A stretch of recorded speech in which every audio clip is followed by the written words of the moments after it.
नमस्कार दोस्तों। आज विश्व की दो सबसे खतरनाक टीमें भारत और न्यूजीलैंड के बीच विशाखापत्तनम के doctor YS Rajasekhara Reddy VDCA cricket stadium की शांत शाम अब एक भीषण क्रिकेट युद्ध में तब्दील हो चुकी थी, जहां भारत और न्यूजीलैंड के बीच सीरीज का चौथा T20 मुकाबला खेला जा रहा था। न्यूजीलैंड के कप्तान मिचेल सेंटनर ने टॉस जीतकर एक बार फिर पहले बल्लेबाजी करने का निर्णय लिया और इस मैच के अंत में जो हुआ उसने सभी को हैरान कर दिया। विशाखापत्तनम के doctor YS Rajasekhara Reddy VDCA cricket stadium की शांत और नीली लहरों के किनारे जब न्यूजीलैंड की टीम टॉस जीतकर पहले बल्लेबाजी करने उतरी तो स्टेडियम में मौजूद हजारों दर्शक अपनी पसंदीदा टीम इंडिया का हौसला बढ़ाने के लिए पूरी तरह तैयार थे। न्यूजीलैंड की ओर से डेवन कॉनवे और टिम सीफर्ट की सलामी जोड़ी एक मजबूत इरादे के साथ क्रीज पर कदम रख चुकी थी, जहां भारतीय आक्रमण की कमान संभालने के लिए दुनिया के सबसे घातक तेज गेंदबाज जसप्रीत बुमराह एकले ओवर में गेंदबाजी करने के लिए मोर्चे पर आए। बुमराह ने अपनी पहली ही गेंद से यह स्पष्ट कर दिया कि आज न्यूजीलैंड के बल्लेबाजों के लिए रन बनाना किसी बड़ी चुनौती से कम नहीं होगा, क्योंकि उन्होंने अपनी सटीक लाइन और लेंथ से कीवी सलामी बल्लेबाजों को हाथ खोलने का जरा भी मौका नहीं दिया और पहले ही ओवर में केवल 2 रन देकर न्यूजीलैंड पर मनोवैज्ञानिक दबाव बना दिया।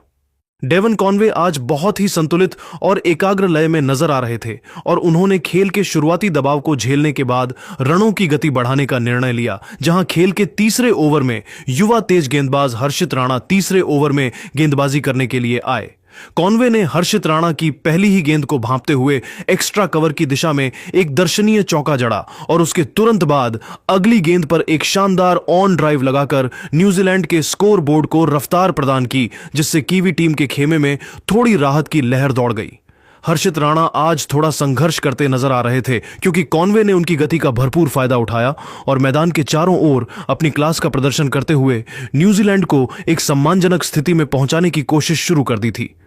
विशाखापत्तनम के doctor YS Rajasekhara Reddy stadium में डेवन कॉनवे और टिम सीफर्ट की जोड़ी भारतीय गेंदबाजों के लिए एक बड़ी चुनौती बनती जा रही थी और न्यूजीलैंड का स्कोरबोर्ड तेजी से आगे बढ़ रहा था, जिसे देखकर भारतीय खेमे में थोड़ी चिंता साफ नजर आने लगी थी। भारतीय कप्तान सूर्यकुमार यादव ने न्यूजीलैंड की इस खतरनाक तरीके से पनपती हुई साझेदारी को जड़ से उखाड़ने और रनों की रफ्तार पर लगाम लगाने के लिए अपने तरकश के सबसे मारक तीर और भारतीय गेंदबाज के सबसे बड़े योद्धा जसप्रीत बुमराह को वापस मोर्चे पर तैनात करने का निर्णय लिया।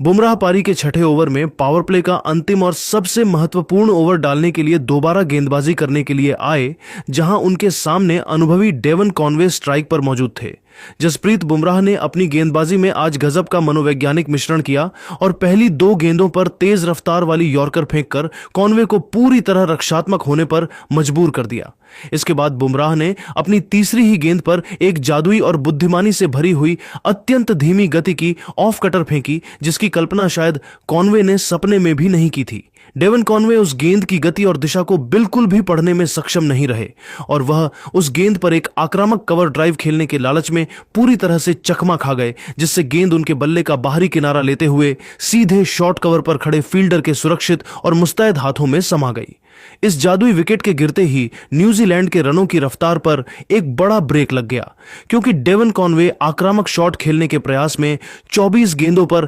36 रनों की एक बहुत ही सलीके से बुनी गई और संयमित पारी खेलकर आउट हो गए। उनकी इस महत्वपूर्ण पारी में 4 अत्यंत शानदार चौके और एक गगनचुंबी छक्का भी शामिल था। डेवन कॉनवे के इस बहुमूल्य विकेट ने न्यूजीलैंड के बल्लेबाजी क्रम की नींव को हिलाकर रख दिया था और विशाखापत्तनम का पूरा स्टेडियम अब जसप्रीत बुमराह के नाम के गगनभेदी नारों से गूंज उठा था, क्योंकि भारतीय प्रशंसकों को पता था कि न्यूजीलैंड को पहला और सबसे बड़ा झटका लग चुका है। बुमराह ने एक बार फिर यह साबित कर दिया कि जब भी टीम इंडिया को किसी विकेट की सख्त जरूरत होती है तो वे एक संकट मोचक की तरह उभर कर सामने आते हैं और विपक्षी टीम के जबड़े से मैच छीनने की ताकत रखते हैं।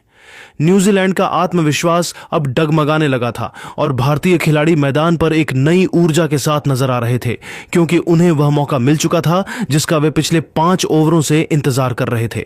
डेवन कॉनवे के जल्दी आउट होने के बाद न्यूजीलैंड की पारी को संभालने का जिम्मा रचिन रविंद्र ने उठाया। रचिन ने क्रीज पर आते ही टिम सीफर्ट के साथ मिलकर भारतीय स्पिनरों के खिलाफ एक ऐसी रणनीति अपनाई जिसने भारतीय खेमे में खलबली मचा दी। दोनों ने मिलकर मैदान के चारों ओर प्रलय अपायकारी प्रहार करना शुरू कर दिया, जिससे न्यूजीलैंड की रन गति रॉकेट की तरह ऊपर भागने लगी। खेल के 9वें ओवर में जब कप्तान ने रवि बिश्नोई को गेंद थमाई तो लगा कि शायद यहां विकेट मिलेगा, लेकिन टिम सीफर्ट के इरादे कुछ और ही थे। सीफर्ट ने बिश्नोई की पहली 2 गेंदों का स्वागत 2 लगातार गगनचुंबी छक्कों के साथ किया, जिससे पूरा स्टेडियम सन्न रह गया। हालांकि रवि बिश्नोई ने हार नहीं मानी और अपनी गुगली पर भरोसा दिखाते हुए अगली ही गेंद पर शानदार वापसी की। टिम सीफर्ट, जो लगातार बड़े शॉट्स के मूड में थे, एक बार फिर रिवर्स स्वीप खेलने के फेर में अपनी गलती कर बैठे और सीधे फील्डर के हाथों में समा गए। टिम सीफर्ट 28 गेंदों पर 42 रनों की एक महत्वपूर्ण पारी खेलकर पवेलियन लौटे, जिसमें उन्होंने 3 शानदार चौके और 3 कड़क छक्के जड़े थे। उनके आउट होने के बाद ग्लेन फिलिप्स मैदान पर आए और उन्होंने रचिन रविंद्र के साथ मिलकर कीवी पारी को तेजी से आगे बढ़ाना जारी रखा। न्यूजीलैंड का आत्मविश्वास तब और बढ़ गया जब 14वें ओवर में कुलदीप यादव के खिलाफ इन दोनों बल्लेबाजों ने हाथ खोलते हुए 18 रन बटोर लिए और टीम के स्कोर को 130 रनों के जादुई आंकड़े के पार पहुंचा दिया। रचिन रविंद्र आज वाकई में किसी अलग ही ग्रह के बल्लेबाज लग रहे थे।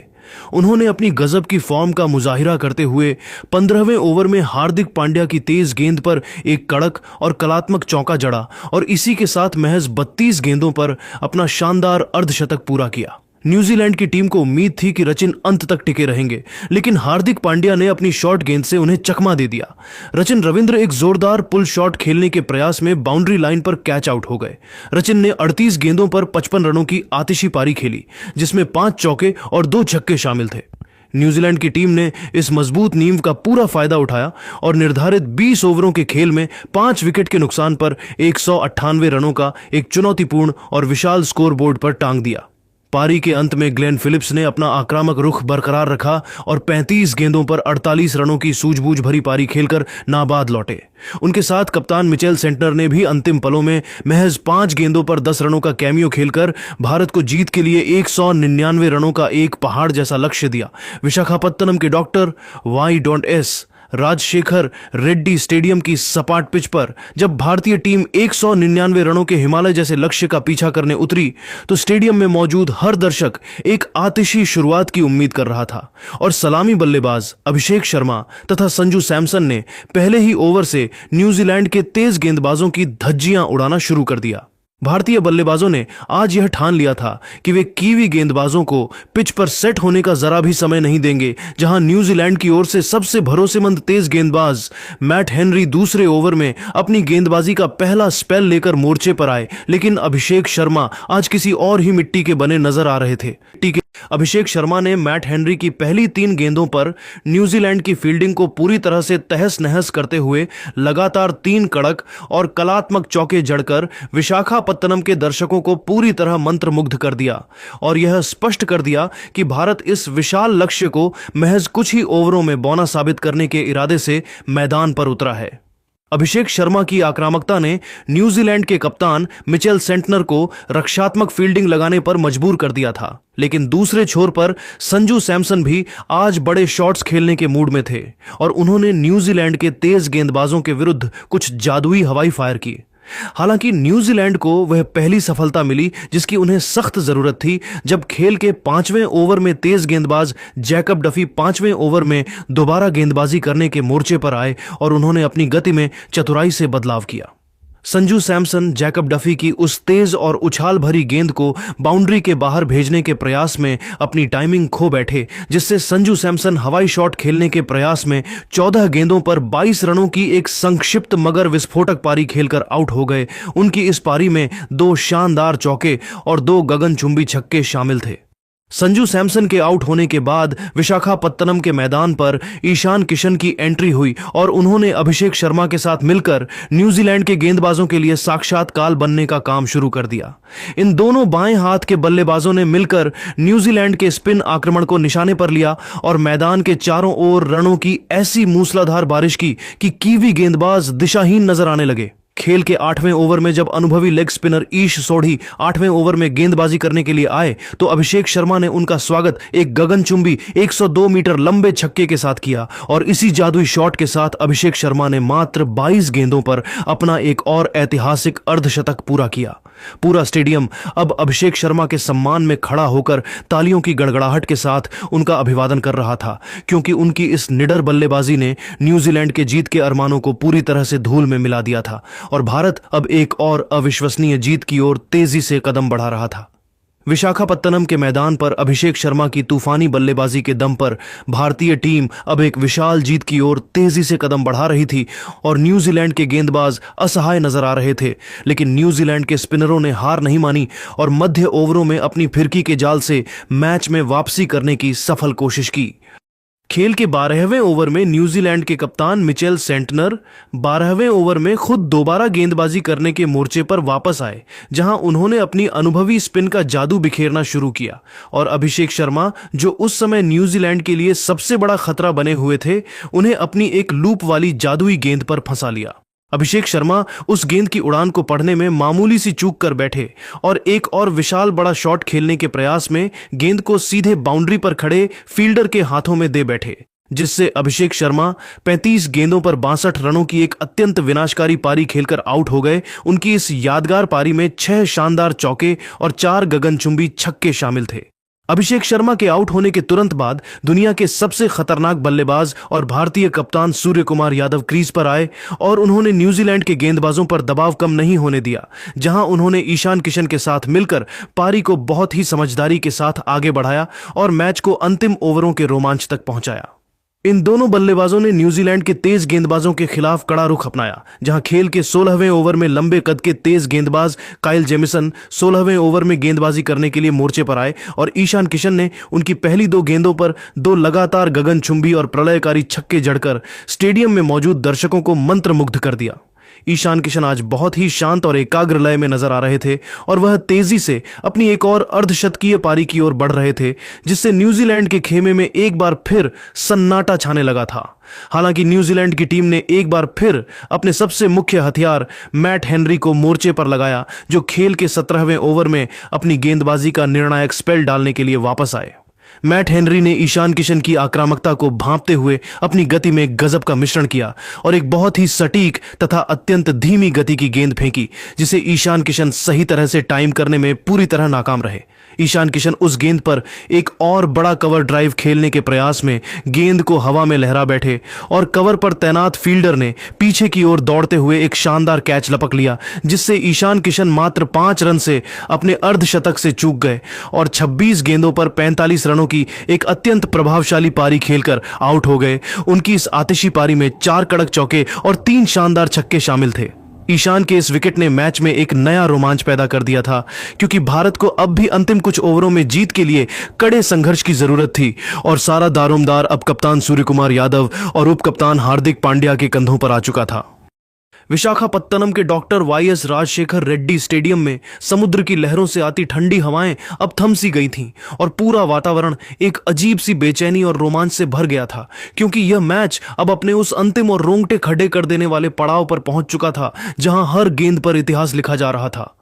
भारतीय प्रशंसकों के दिलों की धड़कनें तेज हो चुकी थीं, क्योंकि भारत को अंतिम 12 गेंदों पर जीत के लिए 24 रनों की कठिन दरकार थी और न्यूजीलैंड के गेंदबाज अब अपनी पूरी ताकत झोंक रहे थे। क्रीज पर भारतीय कप्तान सूर्य कुमार यादव 18 गेंदों पर 32 रन पर नाबाद रहकर एक चट्टान की तरह मोर्चा संभाले हुए थे और उनके साथ उप कप्तान हार्दिक पांड्या न्यूजीलैंड के गेंदबाजों पर प्रलय बनकर टूटने के लिए पूरी तरह तैयार थे। खेल के 19वें ओवर में न्यूजीलैंड के कप्तान मिचेल सेंटनर ने लंबे कद के तेज गेंदबाज काइल जेमिसन को 19वें ओवर में गेंदबाजी करने के लिए मोर्चे पर बुलाया, ताकि वह अपनी अतिरिक्त उछाल से भारतीय बल्लेबाजों को परेशान कर सकें। हालांकि हार्दिक पांड्या ने पहली ही गेंद पर न्यूजीलैंड के इरादों को पूरी तरह से ध्वस्त कर दिया, जहां उन्होंने जेमिसन की एक तेज गति की गेंद को भांपते हुए लॉन्ग ऑन की दिशा में एक अविश्वसनीय और विशाल 102 मीटर का छक्का जड़कर समीकरण को काफी आसान कर दिया। हार्दिक के इस एक प्रलयकारी शॉट ने विशाखापत्तनम के पूरे स्टेडियम को जोश और उमंग से भर दिया था और न्यूजीलैंड के खेमे में साफ तौर पर खौफ देखा जा सकता था, क्योंकि इस ओवर में भारत ने 15 रन बटोरकर मैच को अपने पक्ष में झुका लिया था। अब अंतिम ओवर में भारत को सीरीज में 4-0 की अजेय बढ़त बनाने और इस रोमांचक जीत को हासिल करने के लिए महज 9 रनों की जरूरत थी और न्यूजीलैंड के कप्तान ने एक बार फिर गेंद जैकब डफी को थमाई, जो 20वें ओवर में अपनी गेंदबाजी का निर्णायक कोटा पूरा करने के लिए आए थे। पहली गेंद पर एक सिंगल आने के बाद सूर्य कुमार यादव स्ट्राइक पर आए और उन्होंने डफी की दूसरी ही गेंद पर अपनी कलाइयों का जादुई मुजाहिरा पेश करते हुए शॉर्ट फाइन लेग के ऊपर से एक दर्शनीय और कलात्मक चौका लगाया, जिसने न्यूजीलैंड के फील्डरों को महज एक दर्शक बना दिया। दबाव अब पूरी तरह से जैकब डफी पर था और सूर्य कुमार यादव ने अपनी अनुभव और शांत प्रवृत्ति का परिचय देते हुए चौथी गेंद पर एक फुर्तीला और तेजी से भरा सिंगल लेकर भारत को 5 विकेट के नुकसान पर 199 रनों के विशाल स्कोर तक पहुंचाकर एक ऐतिहासिक और यादगार जीत दिला दी। विशाखापत्तनम का यह खूबसूरत मैदान भारतीय टीम की इस अविश्वसनीय शानदार जीत और न्यूजीलैंड की इस श्रृंखला में लगातार चौथी हार का मूक गवाह बना, जहां जैसे ही विनिंग शॉट लगा वैसे ही हजारों प्रशंसकों ने अपनी सीटों से उठकर इंडिया इंडिया के नारों से आसमान को गूंजायमान कर दिया। भारत ने इस रोंगटे खड़े कर देने वाले मुकाबले को 5 विकेट से जीतकर सीरीज में 4-0 की एक अभूतपूर्व बढ़त बना ली, जहां कप्तान सूर्य कुमार यादव 22 गेंदों पर 42 रनों की एक अत्यंत जिम्मेदाराना पारी खेलकर नाबाद लौटे और उनके साथ हार्दिक पांड्या 6 गेंदों पर 12 रनों की एक संक्षिप्त मगर मैच जिताऊ पारी खेलकर नाबाद क्रीज पर मौजूद थे। स्टेडियम के ऊपर हुई रंग बिरंगी आतिशबाजी ने विशाखापत्तनम के रात के काले आसमान को पूरी तरह से रोशन कर दिया था और भारतीय टीम अब अपने इस अजेय अभियान को अगले मैच में क्लीन स्वीप में बदलने के इरादे से आगे बढ़ चुकी थी। तो दोस्तों, आपके हिसाब से भारत की इस बढ़ी और धमाकेदार जीत के पीछे का असली हीरो कौन था? अपनी कीमती राय हमें कमेंट बॉक्स में जरूर बताएं। और अगर आपको यह वीडियो पसंद आया तो इस वीडियो को लाइक करें, शेयर करें और हमारे चैनल को सब्सक्राइब करना ना भूलें। जय हिंद, जय भारत।